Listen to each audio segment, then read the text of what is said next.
Bismillahirrahmanirrahim. Assalamualaikum warahmatullahi wabarakatuh.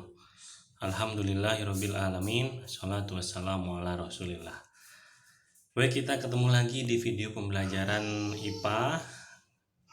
Kali ini kita akan melanjutkan pelajaran sebelumnya. Kemarin kita sampai di mekanisme pertukaran O2 dan CO2.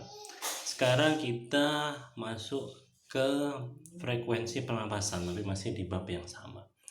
Sebelum mulai, mohon maaf yang sebesar-besarnya ya, masih belum bisa melakukan live Google Meet. Tapi insya Allah tidak akan mengurangi isi dari materi yang sudah mualim persiapkan untuk antum pelajari. Ini hanya rangkuman saja dari semua yang ada di buku paket.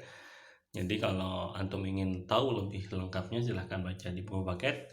Yang coba mualim ringkas menjadi slide PowerPoint dan mualim jadikan video di materi pembelajaran kali ini. Jadi bisa antum screenshot video-video ini atau bisa juga diulang untuk ditonton di YouTube yang sudah mualim sediakan. Jangan lupa untuk absen karena itu ada nilai tersendiri ya, dengan menuliskan nama di kolom komentar. Dan tetap semangat dalam menuntut ilmu. Baik, kita mulai, yaitu tentang frekuensi pernafasan. Orang normal bernafas 12 hingga 15 kali per menit. Nah, ini kok bisa tahu? Antum pasti bertanya. Coba antum bisa hitung. Rata-rata orang normal pasti antara 12 hingga 15 kali pernafasan, yaitu dari menghirup nafas hingga menghembuskannya. Selanjutnya, frekuensi bernafas dipengaruhi oleh jenis kelamin, aktivitas, dan usia. Pada wanita memiliki volume paru-paru yang lebih kecil daripada pria, sehingga frekuensi bernafas lebih banyak. Semakin cepat tubuh beraktivitas, semakin cepat pula frekuensi pernafasannya. Saat menahan napas, beberapa saat akan membuat kita terengah-engah, sehingga frekuensi pernafasan meningkat. Berada di ruang yang sempit dan kekurangan oksigen juga dapat menyebabkan frekuensi pernafasan bertambah cepat untuk memperoleh oksigen lebih banyak. Dan yang terakhir, fakta yang perlu antum ketahui tentang frekuensi pernafasan adalah pada bayi dan balita memiliki frekuensi pernafasan lebih banyak dibanding orang dewasa. Karena volumenya yang relatif lebih kecil dan sel-sel pada bayi sedang berkembang sehingga butuh pasokan oksigen lebih banyak. Selanjutnya masih volume udara pernafasan, yaitu di sini ada tabel volume udara pernafasan paru-paru manusia. Dalam keadaan normal di sini ada 0,5 liter atau 500 cc volume udara atau udara yang bernafas ya, yang bersirkulasi pada paru-paru manusia. Inspirasi ini menghirup maksimum 4.800 cc atau 4,8 liter udara ya. Ekspirasi penghembusannya sebanyak 4.800 cc sama dengan inspirasinya atau 4,8 liter udara residu. Nah, ada udara residu atau udara yang tercemar itu sekitar 1.200 cc atau 1,2 liter. Jadi kapasitas vital paru-paru atau kapasitas maksimal paru-paru adalah 4.800 cc atau 4,8 liter udara. Nah, ini yang terakhir ya, yaitu kelainan dan penyakit sistem pernafasan. Jadi dengan mengetahui kelainan atau penyakit-penyakit yang ada pada sistem pernafasan, itu bisa mencegah penyakit itu timbul dari dini. Yang pertama adalah TBC atau tuberkulosis, disebabkan oleh bakteri Bacillus tuberculosis.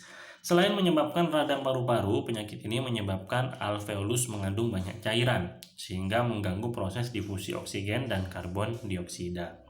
Yang kedua adalah pneumonia, disebabkan oleh infeksi virus, bakteri, dan jamur.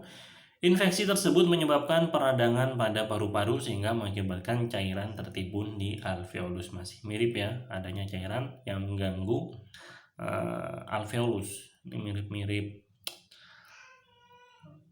COVID-19 ya, yang bisa menyebabkan virus yang bisa menyebabkan banyaknya cairan.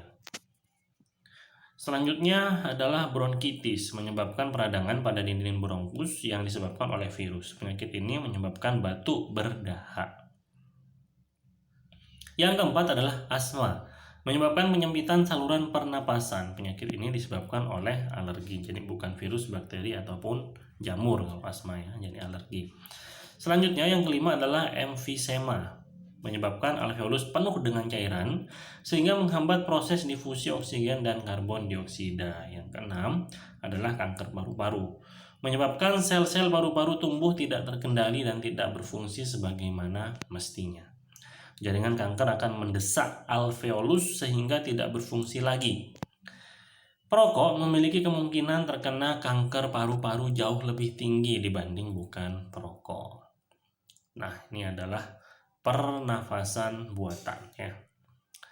Perlu untuk ketahui, jadi pernapasan buatan atau CPR atau cardiopulmonary resuscitation ini sangat penting untuk menolong orang berhenti bernafas akibat kecelakaan, misalnya tenggelam atau pingsan. Ini ada langkah-langkah yang perlu dilakukan ya. Ini bisa membantu orang ya, atau membantu teman ketika mendadak tenggelam atau tiba-tiba pingsan. Di antaranya sebagai berikut. Yang pertama, pastikan korban dalam keadaan telentang. Telentang ya, tidur telentang menghadap ke atas, bukan menelentang. Letakkan satu telapak tangan di atas dada bagian tengah, kemudian letakkan telapak tangan kedua di atas tangan pertama. Posisi sikut harus lurus, bahu berada tepat di atas lengan, contohnya pada gambar ini. Posisi lengannya. Yang kedua, tekan dada sedalam 5 cm sebanyak 30 kali dengan kecepatan 1-2 tekanan per sekon atau per detik. Saat menekan, gunakan tubuh bagian atas kamu, tidak hanya kekuatan lengan. Kemudian periksa apakah sudah terlihat tanda-tanda korban bernafas atau bergerak. Jika belum, lanjutkan proses ini hingga tenaga medis datang dengan kecepatan 100 tekanan per menit. Jadi 1 menit 100 tekanan.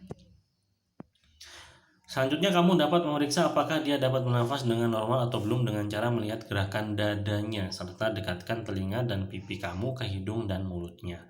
Jika belum dapat bernafas dengan normal, lakukan pernafasan buatan dengan metode mulut ke mulut.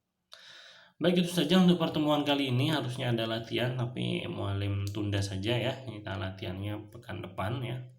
Dan mualim masih butuh juga evaluasi akhir ya untuk tambahan nilai antum. Jangan lupa tuliskan absen untuk tambahan nilai absen tersendiri dengan menuliskan nama di kolom komentar. Barakallahu fikum. Kita akhiri pertemuan dari ini dengan doa kafaratul majelis. Subhanakallahumma wa bihamdika asyhadu an la ilaha illa anta astaghfiruka wa atubu ilaik. Assalamualaikum warahmatullahi wabarakatuh.